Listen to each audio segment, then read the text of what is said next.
Hello everyone. This video is for anyone who's interested in Lemur but has no scripting or programming background or experience. We'll start completely from scratch. I'll explain all the strange symbols you see, the structure of scripts, how they work, how they run. We'll talk about variables and functions and a bunch of other stuff. But yeah, let's get started.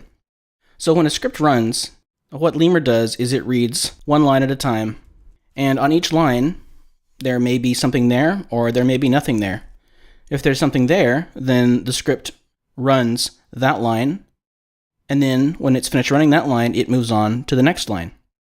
If there's any blank lines, that's fine. The script just ignores those blank lines. They make no difference.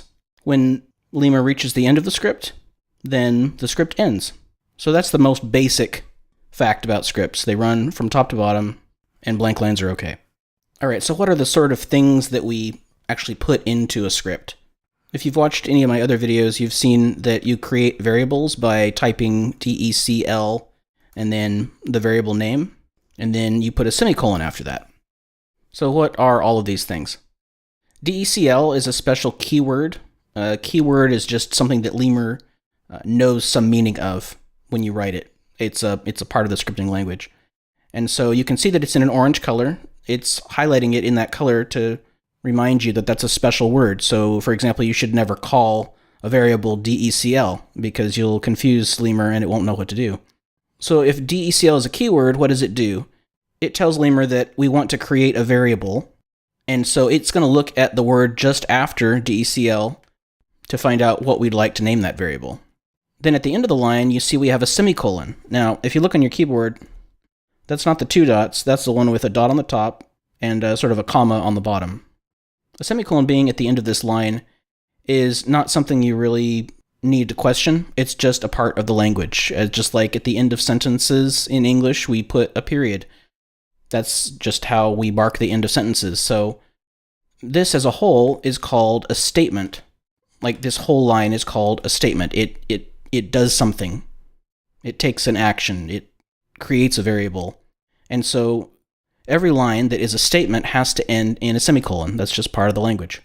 All right, so that's keywords and variables. We haven't talked about what variables are yet, I guess. Variables are words that represent a value. So you can assign a value to that word and then later on use that word in some way. And whenever Lemur sees that word, it's going to look inside of that and actually see the value that you've put into that word, or the value that that word happens to have at the time.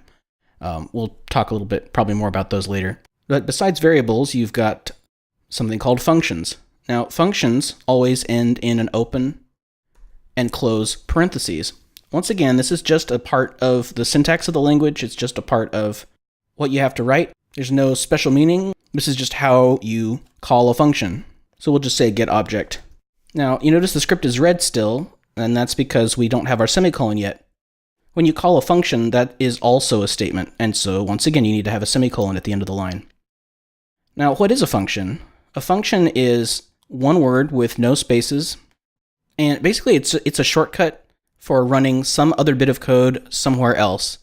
Now, for the built-in functions like getObject, you can't see that code. That's just part of something that Lemur stores internally. It's probably not even written in language we would understand even if we could see it.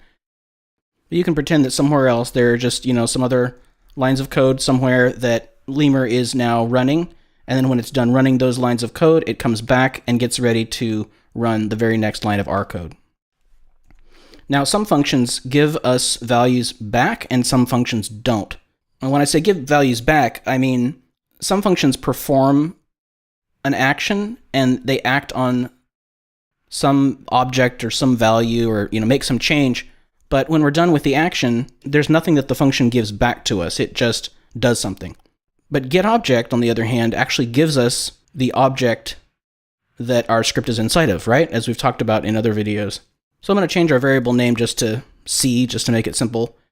When you call a function that gives you a value back, you need to put the variable and then an equals sign. Now, what is the equals sign here? Are we saying that these two things are equal? Well, no, the equals sign just says, okay, run the statement on the right side, and then if that statement has a value when it's all done, assign it to the variable that's on the left side. Getting back to these parentheses, Right now you have an open and closed parentheses just right in a row, and that's because we're not actually giving the function anything to work with. We're not giving it a number, we're not giving it a word, we're not giving it an object, we're just calling the function, and that's how the getObject function works. There's nothing to pass into it. You just call it, and then it gives you the object back, and then it assigns that to the variable that's there. Now, if you look at the manual, and you go to the parser reference section, you'll see a list of a whole bunch of functions that Lemur has built in. And inside of those parentheses, you'll see a word. Now, this word represents the type of thing you should be giving that function whenever you call it. So, for example, showing and hiding objects.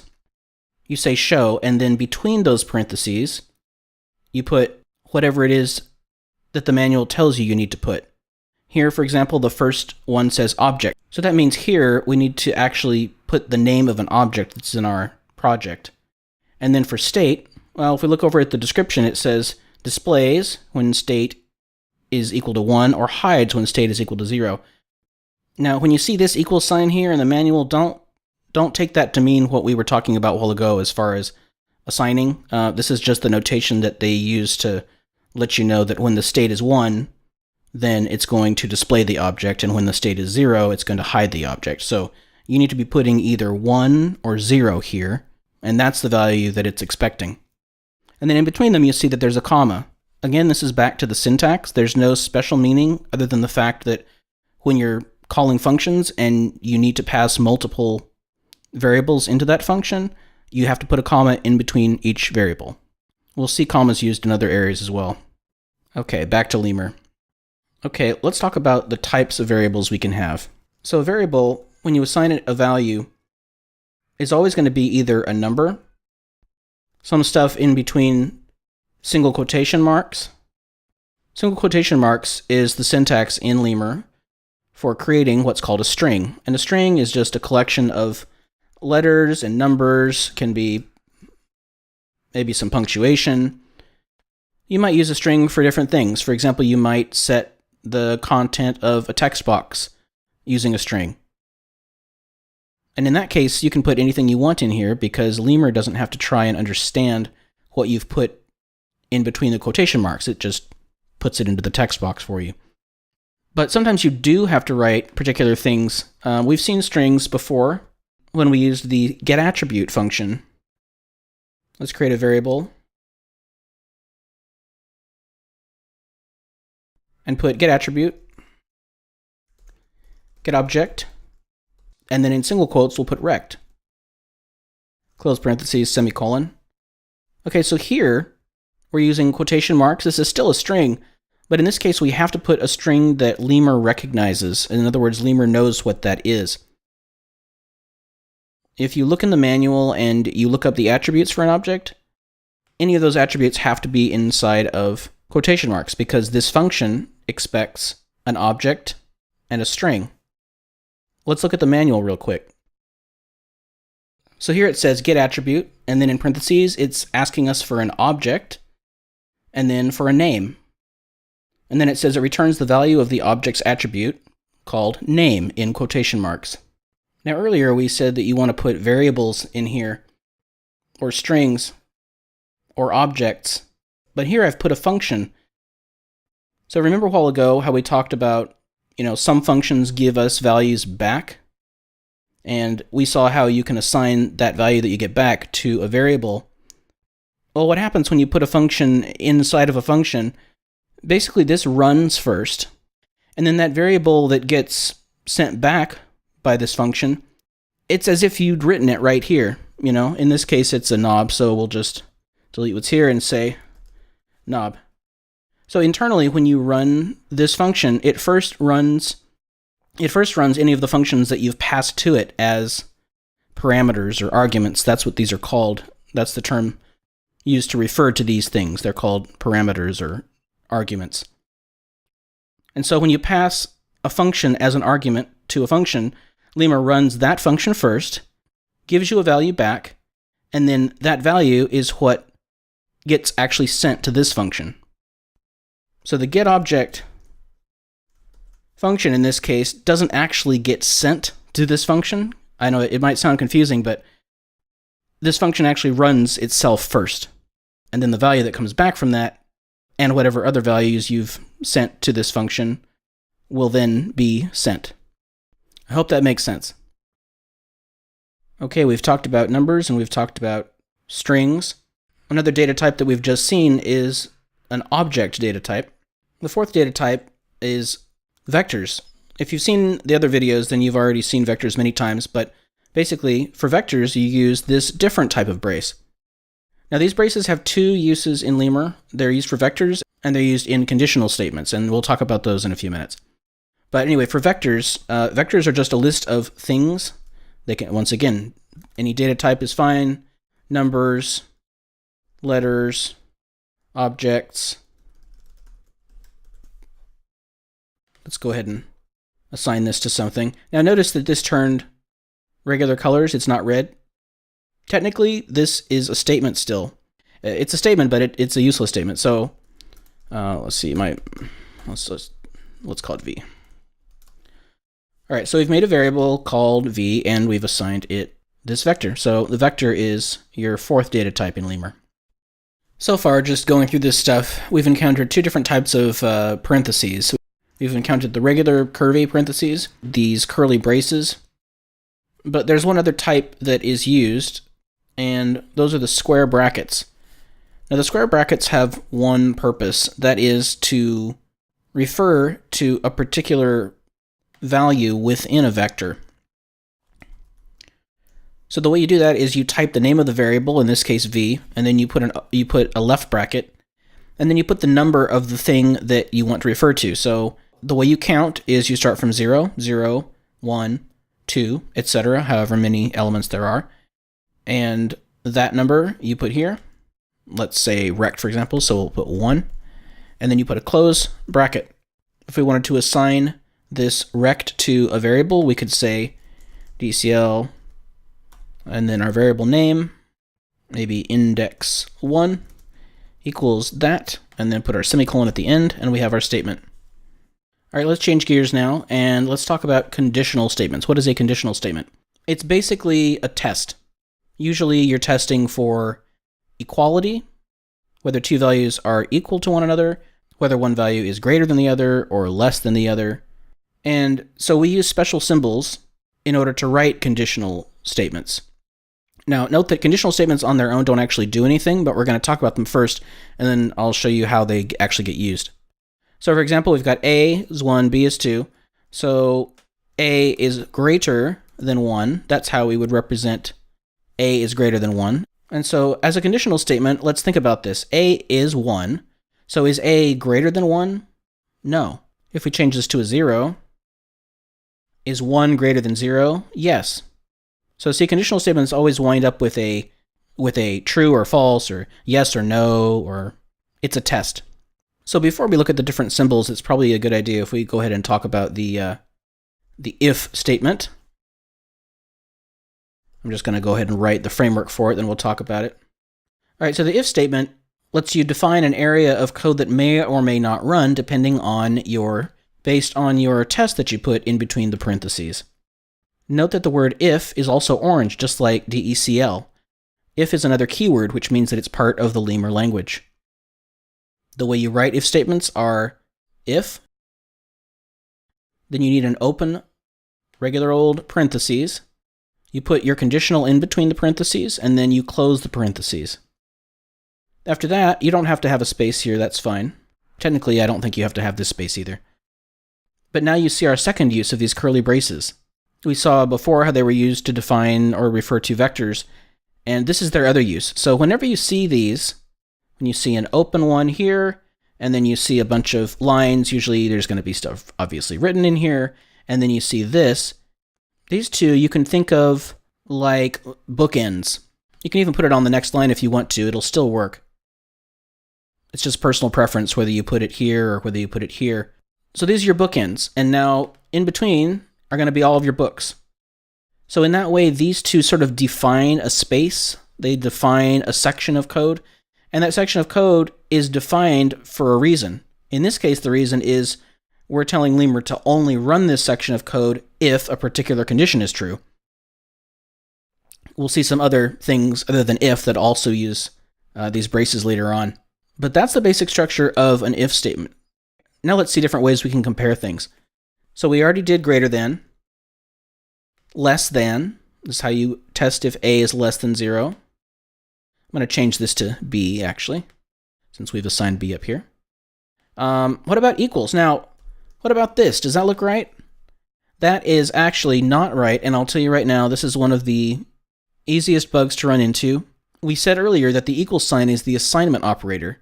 In this case, you're just saying assign the value of B to A, and then test if that's true.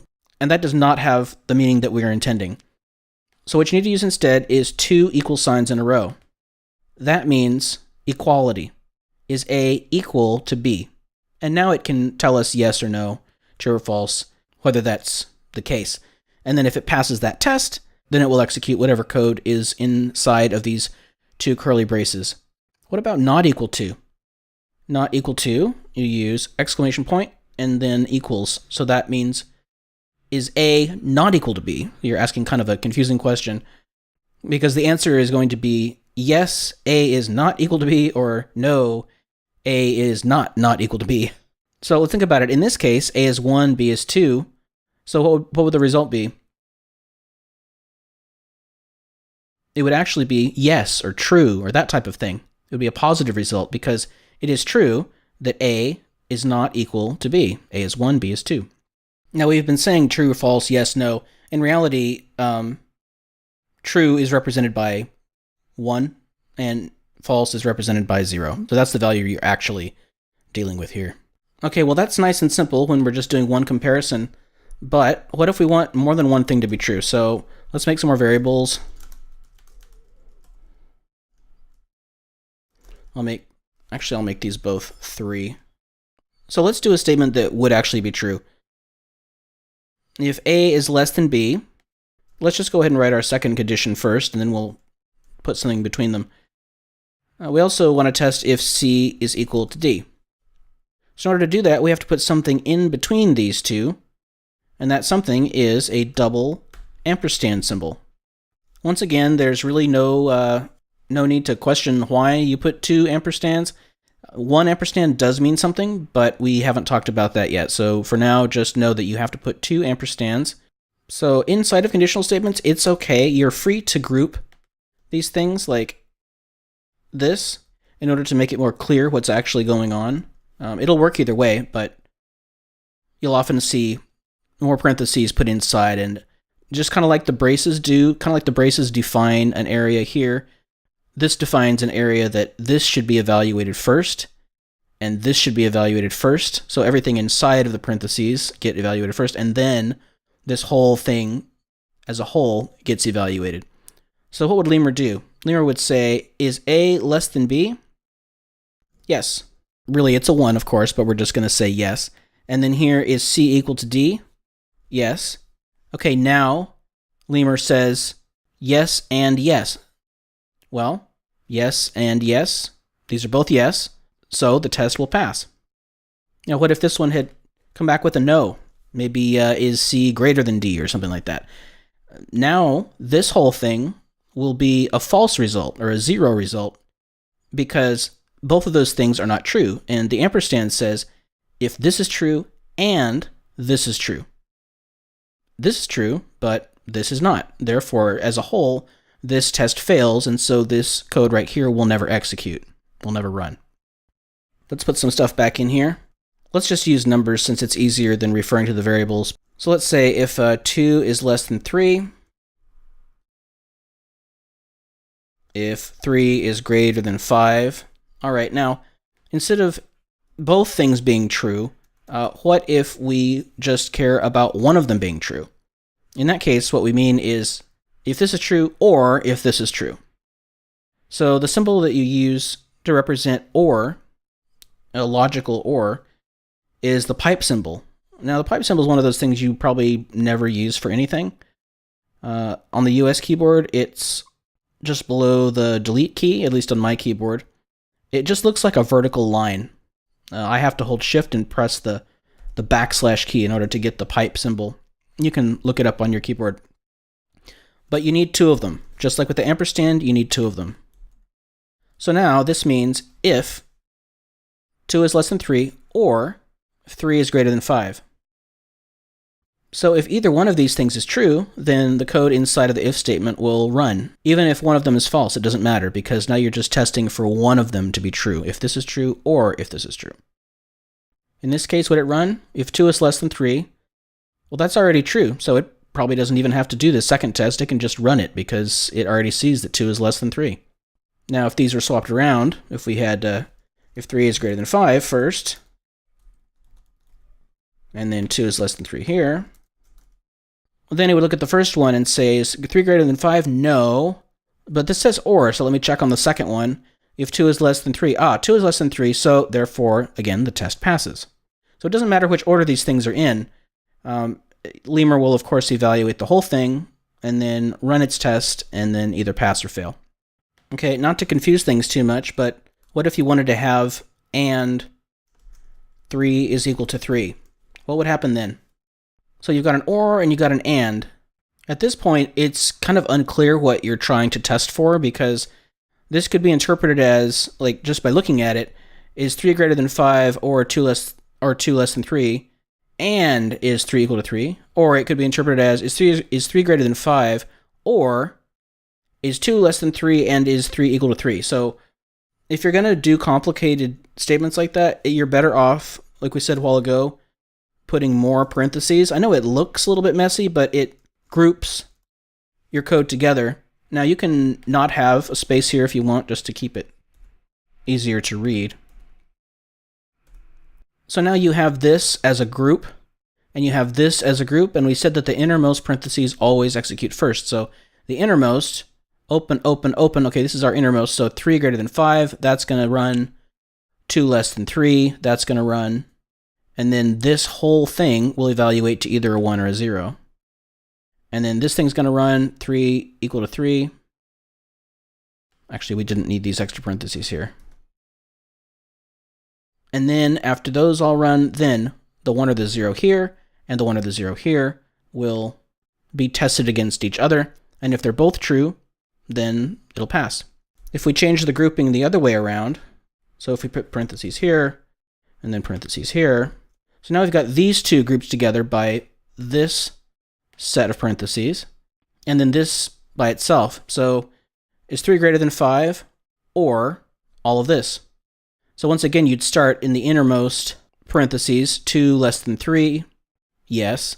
3 equal to 3, yes. Okay, so yes and yes. All right, this whole thing evaluates to yes. Does this evaluate to yes? No. Okay, so we have a no and a yes. Then we're checking to see if either of those is a yes, because we're saying if this or this is true. Well, this is no, but this is yes. So this whole thing would pass in the end. It may be confusing when you first start looking at these and trying to understand them, but just work your way from left to right, paying attention to the parentheses and how those parentheses group different things together. And I think that's enough of me talking about it. Okay, so that's all about the conditional stuff. Let's talk a little bit more about the if, though. So in this case, we say if whatever is true. Let's just change this back to a simple thing. Then execute this stuff. But it's possible to add more conditions, like if this is true, then do this. Or if this other thing is true, then do something else. Or if this other thing is true, then do something else. So the word that we use is called else. And in this case, it's actually two words, else if. So we need our condition. Let's just do 3 is equal to 3.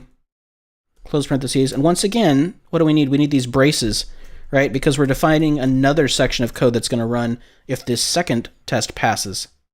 You can have more than 2. 4 is greater than 2. See, it just kind of gets to be a pattern after a while. You know that if you have an if statement or an else if, you have to add the braces there. Okay, and then the final thing we can use is an else. With no if, just say else. And with else, you don't put a condition, because else is what you want Lemur to do if none of this other stuff was true. So we just put braces and then braces. So the first thing to note is that Lemur only actually executes one of these areas of code in between the pairs of braces that you see. By the way, this can be on its own line. It's fine. Just for space saving, you will often tend to see it on the same line as the close bracket. It doesn't really matter.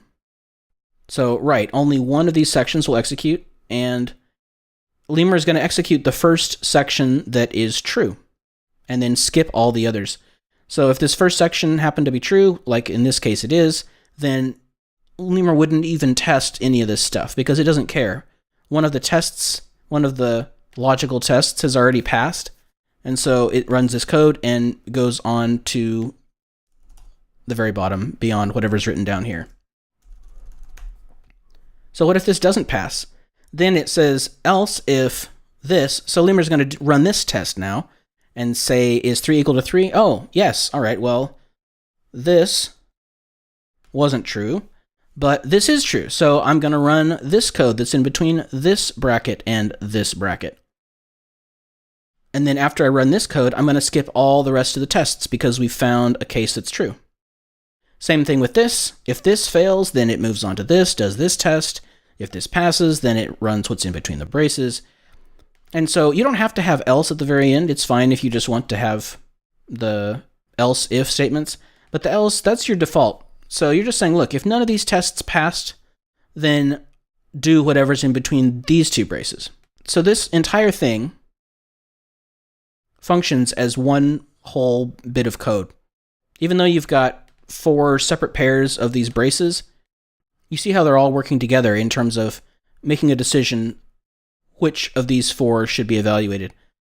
Now, note that, like I say, they are run in order. So for example, in this case, even though 4 is greater than 2 is true, this bit will never run, because Lemur only runs the first one of these conditions that it finds that is true and then skips all the rest. Doesn't matter if they're true or false.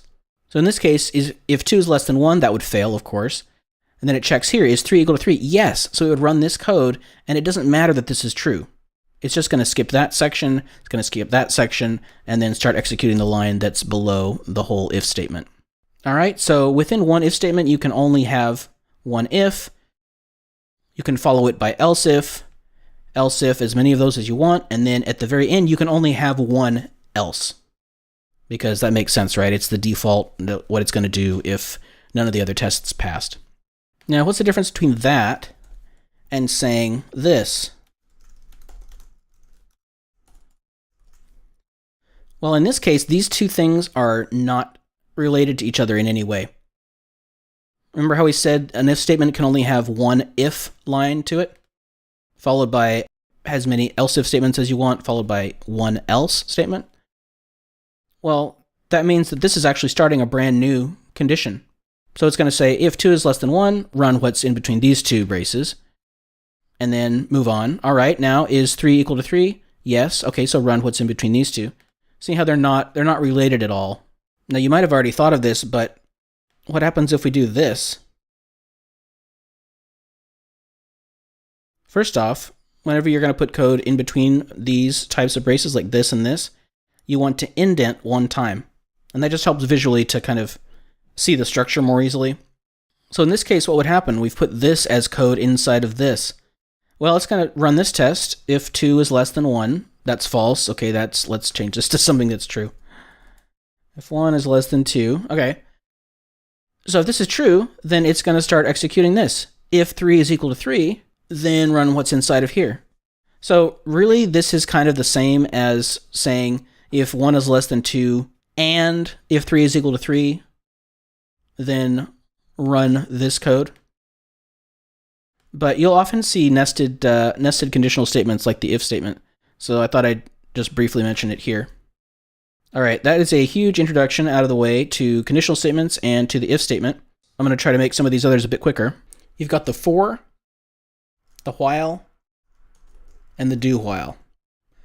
All right, so the if statement, we said, makes a decision to do something or do something else. All of these, on the other hand, cause a particular bit of code to be run multiple times. First, let me just write this out and then I'll explain.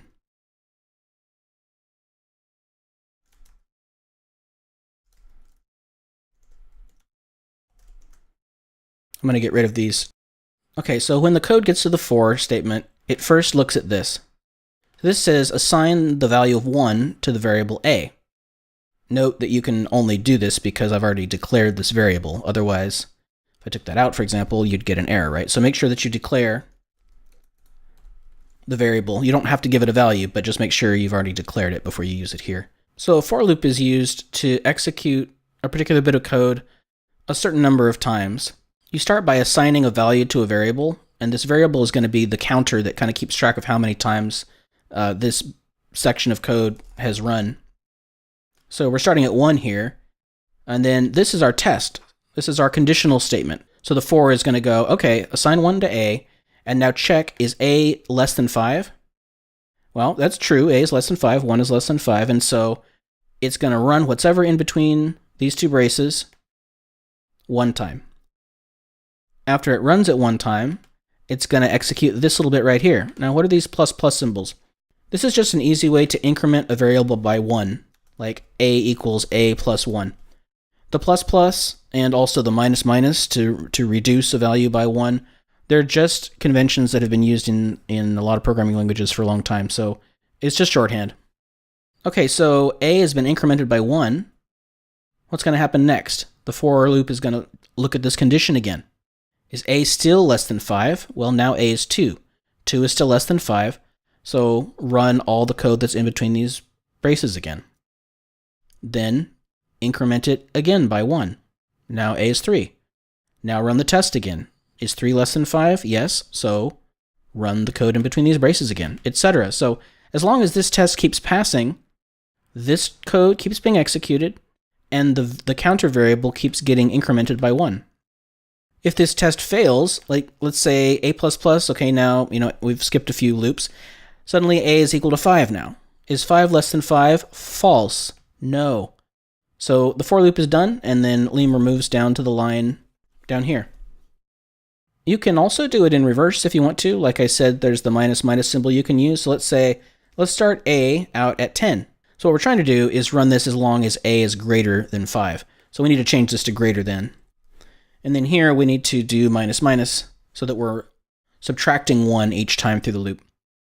So what's it going to do? It's going to assign the value of 10 to a, check if a is greater than 5. Yes, it is, because it's 10. So it's going to run the code in here, and then it's going to subtract 1 from a. Now it's going to check again. Is 9 greater than 5? Yes. Okay. Execute the code. Is 8 greater than 5? Is 7 greater than 5? Is 6 greater than 5? Okay, so it continues to execute. Finally, is 5 greater than 5? No. So exit the loop and just keep running your script down here. All right, so that's how a for loop works. The syntax, like the way you write it out, is a little maybe confusing when you first start, but if you just think through it, like we just talked through it just now, it's not that bad. Note that you don't have to increment or decrement by 1 here. You can put anything you want. You can say a equals a minus 2 if you wanted to. By the way, we didn't talk about this a while ago yet, but there's also a shorthand for the assignment operators. In this case, instead of a equals a minus 2, you can actually just write a minus equals 2, and that's going to be the same thing. Each of the different symbols you can use that with, plus equals, times equals, etc. So don't worry about that. All right, I think that's all there is to say about for loops. Let's look at the while loop. The while loop is going to repeat a section of code as long as the condition is true. So let's just say a is less than 10. Open brace, close brace, all right? So while a is less than 10, run this code. Well, if we just run it just like this is going to go on forever because we're not actually making any change to a. In the for loop, you saw that third part, that third parameter, the plus plus or minus minus, that's a part of the actual for structure. But here, there's nothing to change the value of a that's built into while. So you have to do that yourself. So somewhere in here, you're going to want to say a plus plus or a minus minus, depending what you're going for. And then each time through this while loop, a will be either getting incremented or decremented. And so it'll change, which means eventually this test will fail. And that's what you want, otherwise the code runs forever. So let's just say, let's set a equals 1, right? So while a is less than 10, in this case, let's go ahead and let's do increment. All right, so it's going to say while a is less than 10, do all this stuff. And then after you do all this stuff that we haven't written, then at the end, increment a by 1. So now a is equal to, instead of 1, it's going to be equal to 2. Is 2 less than 10? Yes, so run it again. 3 less than 10, 4 less than 10, etc. And then once it says 10 less than 10, well, that's not true. So then it's going to skip down to here and continue to run the rest of your script. That's literally all there is to the while loop. You just have to remember to update some sort of variable so that eventually this becomes false. So do while is very similar to while, except first let me write it down.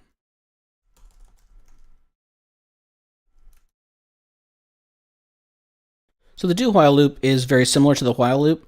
The difference is that the condition is at the end instead of at the beginning. So that means that, for example, in the while loop, if this test failed from the very beginning, nothing inside the while loop would even run, not even once. But in the do while loop, there's no condition at the front, so it executes everything, and then it does the test. So it'll always execute at least once. Just like with the while loop, we do need to make sure we have something incrementing this variable, though, so like a plus plus. All right, so it's going to come in here, it's going to run whatever code we've got written here, it's going to increment our a variable, and then it's going to run the test. Is a less than 10? If it still is, then it's going to run all of this again, increment a again, etc. So that's really the only difference between the while and the do while. Do, always execute at least once. While, only ever execute if the condition passes. Now there are two special keywords that you can use inside of for, while, or do while loops. And the keywords are break and continue. So what break does is it says, okay, I don't care about this condition anymore. Whatever line this is written on, I am going to break out of this entire loop and just move on with the code. Like maybe we do 1, 2, 3, but for some reason we say, forget it. We want to get out of this loop early. That's what break is for. Continue, on the other hand, only stops further code below it from executing. So if we had some code here, and we had some code here, and continue was between them, then it would only execute this stuff at the top, and then it would go back. Usually you'll see break and continue inside of a conditional statement, like if b is equal to 4, for example. Okay, so it would run this, and then it would get here, and it would say if b is equal to 4, then don't run anything else that's in the rest of the while loop, just jump right back to the beginning. Now, in that case, it actually skipped our increment, so we should probably have the increment in here as well. So you may not be able to imagine the cases that you'd use that in yet, but if you see them, that's what they do. Break breaks completely out of the loop. Continue goes to the beginning of the loop. In the case of the for loop, the increment that's built into the for loop, of course, will still execute. In the case of the while and the do while loop, you have to make sure that you run those increment or decrement things yourself still. All right, so that was a lot of detail, but hopefully this video has helped you become more comfortable looking at scripts, to understand some of the stuff that maybe you didn't know about before. If you watched the whole thing, thank you very much. I know it was a long video and lots of detail, but yeah, have fun.